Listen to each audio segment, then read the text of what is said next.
What does Pisces need to know for the month of May?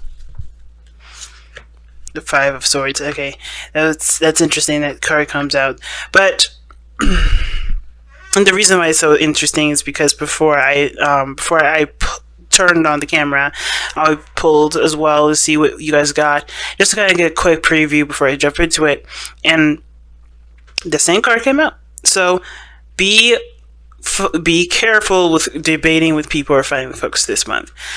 I feel like there may be some things that will be taken out of context.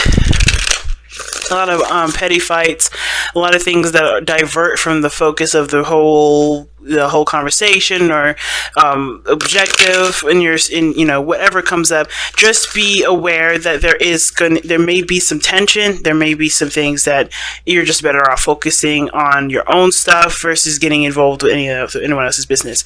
That said, be careful about selfishness and the tendency to do things because you want to do them and trumping everybody else. Be careful of that, because the Five of Swords could talk about making sure your needs are met, regardless of how anyone else feels about it. It can also indicate that, your truth reigns supreme, so you'll fight, tooth and nail to prove that your truth is right. Even if that means that you end up, losing friends or cutting people out of your life and regarding that, or people cut you out. So just make sure that whatever truth you're fighting for is really worth fighting for. And that's something that can, that doesn't necessarily need to make or break a friendship, but will if pushed too hard, okay? So why do we have the Five of Swords coming up, though? The Five of Swords could be a warning. We could also lose something in the month of May, but we could also gain some sort of understanding of what was lost by, from the month of May. So everything has its purposes and its benefits, but let's see why. Why does the Five of Swords come up for Pisces for the month of May? Okay. Oh, the Six of Pentacles. Oh, geez. Okay. What else can you tell us about that Six of Pentacles there? This balance. The Queen of Swords. Alright, so you may be dealing with a Libra, Gemini, Aquarius. But this person is like... it's weird. It's like this person kind of gives this vibe that they're always right, and probably when they're not.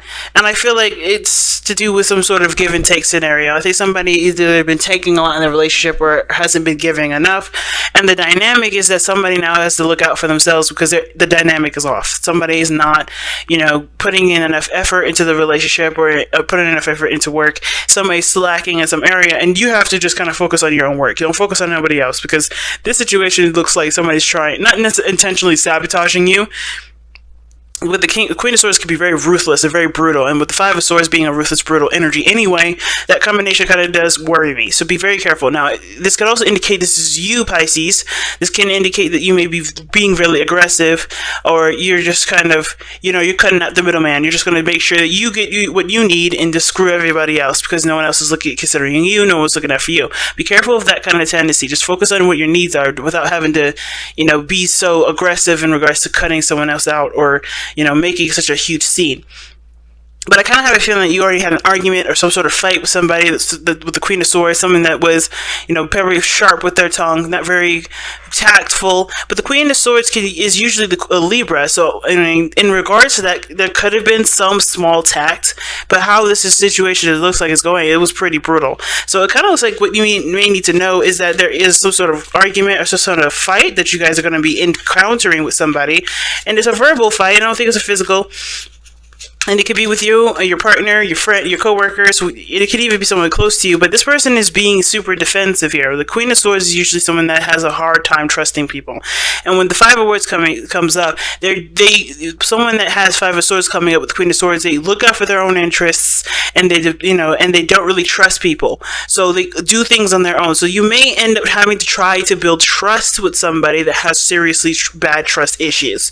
Okay, so it may be that too. It doesn't mean that you necessarily have to have a fight. Don't let them string you into a a debate or a fight that is completely outside of what the main objective is, though. Like I said before, to be careful of that kind of, argument. So be careful of that sort of combativeness, because that is not going to help you get anywhere. It's just going to cause more problems, and the situation will ripple into some sort of, to a beautiful chaos. So be careful of that. But I do feel like with the Queen of Swords coming up here, this person that you may be, dealing with, you may have to try. You may want to try to balance things out, try to make things work, and you probably want to show them that they don't have to kind of undermine you or do something, or make sure that they are considered. They don't have to do ruthless stuff to get what they want. They can work together and achieve that same goal. There may be compromises that may need to come into place, because the Five of Swords can also indicate compromise and cooperation and working together, as well as the opposite of being ruthless, selfish, and looking out for your own best interest. But I feel like with the Queen of Swords, she's looking for her own best interest because she's been hurt before, and she's not necessarily open to getting hurt again. She's making sure that she gets what she needs, and that's it. Now, this doesn't have to be a female. This could be a male that you're dealing with as well. But the situation is that you may have to try to build trust with someone, and that may mean that you have to compromise something of your own to show this person that they can trust you. Okay. And it could be the other way around. Maybe this person has to compromise something of themselves so that you could trust them. Okay. So, where did all this start, though? Let's see. Where did all this start? Where is this coming from? Why is this coming up? Where is this coming from?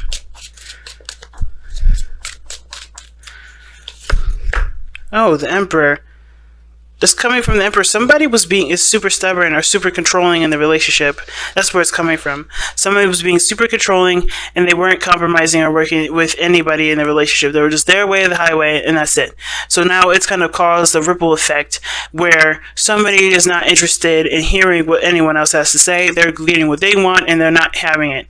Now, it could have been that someone else was extremely controlling, and now this person is retaliating, or or it could be that the same person that's being stubborn can't get their way anymore. So now they're doing anything everything that they can to make something happen. Okay. Why is the Emperor coming up to explain why all this is coming up? Because of the Six of Cups. Now, something tells me that they lost something that made them happy, because the Six of Cups is usually the past, and it doesn't necessarily mean that you lose something, but the Six of Cups is something that reflects on a time of innocence. So someone became harder because of some sort of instance in the past, or because of something that from a situation that was once nice. I think they've hardened up from a situation that made them happy at one point. Okay. And I feel like this past energy is what's made them so, hard to negotiate, hard to work with, hard to deal with. But I think they don't mean to be overbearing. I think they want to make sure that they don't get hurt like that again, which is why this dynamic is so off, and why there may need to be compromises on your part or on their part, depending on who's the one that made this person. Either it could be no one in the relationship to blame at all, but it's just about extending an olive branch sometimes too. How is this impacting the relationship specifically?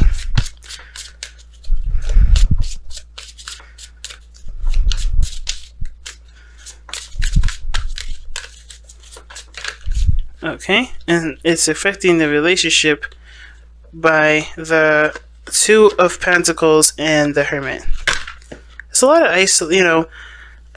trying to keep the balance, trying to keep things from collapsing, and that does end up making things feel extremely lonely. I think the situation is that the problems are being not necessarily ignored, but overlooked at the moment, because they're just there's a decision on how there needs to be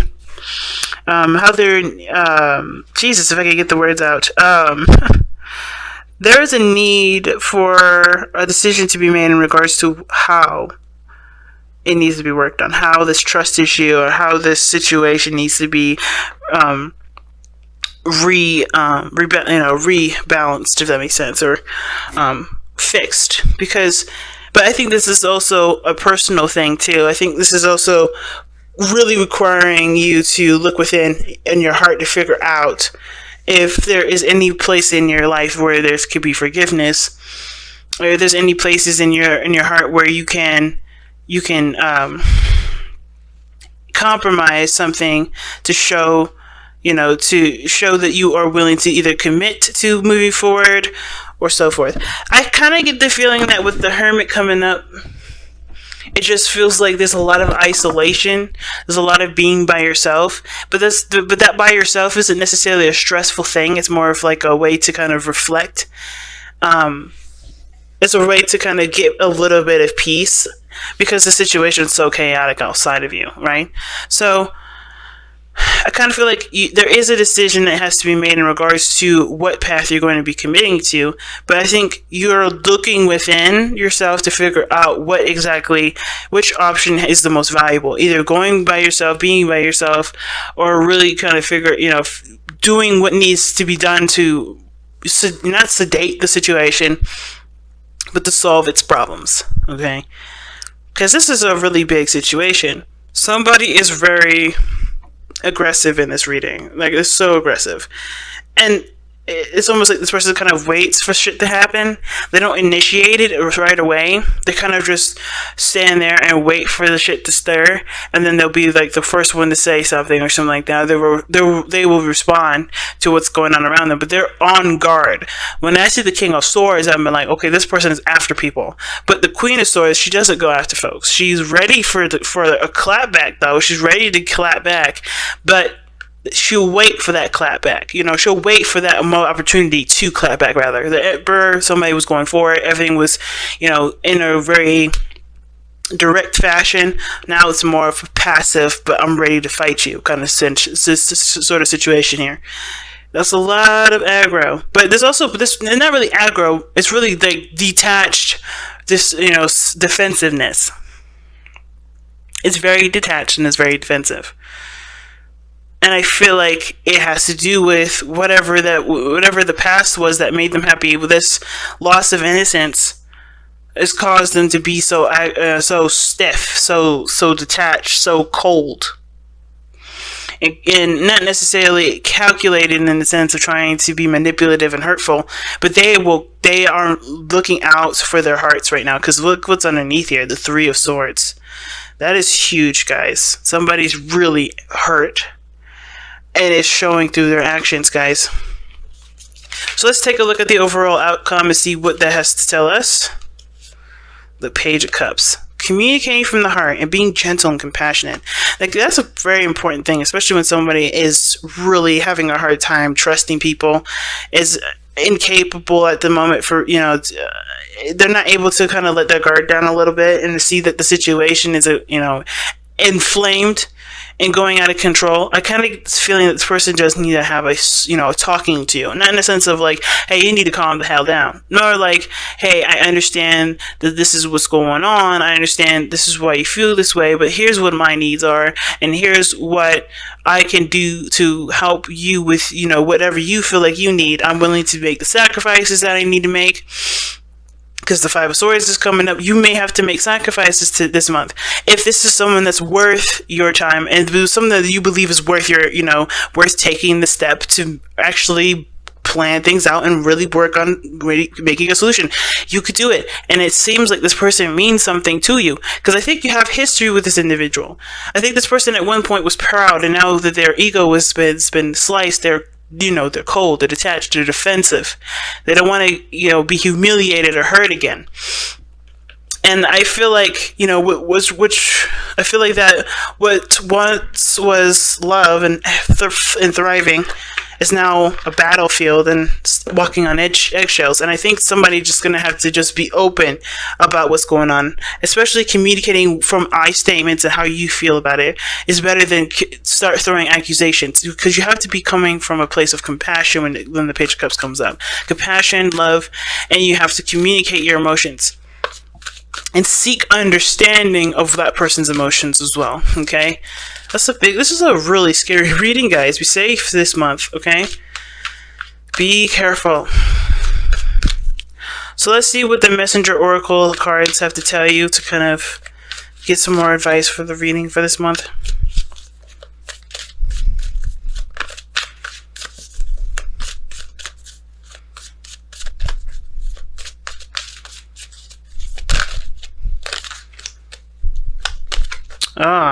Nourish the soul, and the Hermit did come up. Nourish the soul is such a good card to get with this because with Hermit energy, that's talking about giving time and space for yourself to kind of understand and digest the circumstances around you, and as well as prepare yourself for the challenges that come up. The Hermit is only looking at what he's been through and healing the past, so he can take on the Wheel of Fortune that comes in later on. He is the 9th card in the Major Arcana, after all. And I feel like right now there is you have to see this from within yourself. I feel like some of you guys might be really triggered and maybe even really hurt by this person. But remember, this person is trying to protect themselves. And if this is you being very aggressive, understand that the other person is experiencing your aggression or experiencing your defensiveness. And perhaps it's easier to be more, to consider your emotions and consider why you're in pain and really communicate what's been going on with you and talk about what boundaries need to be put in place so that way you can bring your sword down, versus continuously trying to, wait for something bad to happen. Because it doesn't have to happen. Nothing bad has to happen. Nothing, terrible has to happen. There is a compromise that needs to, come about, but it'll bring better cooperation and it'll balance the relationship out a lot better. But it takes time. And with nourishing the soul, you have to honor what you're feeling. You have to honor and accept and acknowledge what you're feeling and understand where it's coming from. And not that, remember that everyone that's around you is not out to get you, okay? Because I think that's another big thing I'm seeing. It's not you against the world. It doesn't have to be you against the world. I know it can feel that way, especially when people have backstabbed you, when they've hurt you, and they betrayed your trust. But that was that person. Not everyone is that person. It's going to take some time to heal from that and to understand that that's not how the world is. That's not everyone, right? That's not how everyone is. And I feel like it's going to take time, but you have to be willing to work on it. And it starts by giving yourself compassion and looking at your situation and giving yourself the understanding and nourishment that your soul needs.